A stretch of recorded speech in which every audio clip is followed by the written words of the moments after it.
I asked them like, you know what, in our country, in the Philippines, I ask people, alright, which means yeah, or na.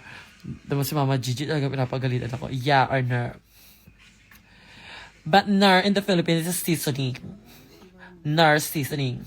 Oh my God, sobrang corny ko na naman. Kaya, ako na. Nasa Australia ako sa gagagagan ako. Like, seasoning in our country is, nar in our country is seasoning, my God. Tama ba yun? Natutulog na ako talaga ng Mama Gigi. Dalawa. Sobrang protective, di ba? Tatlo. Tatlo. Ano na yun? Mama Gigi, binibilangan tayo. Matulog na daw tayo. Asan ba siya? Nanonood.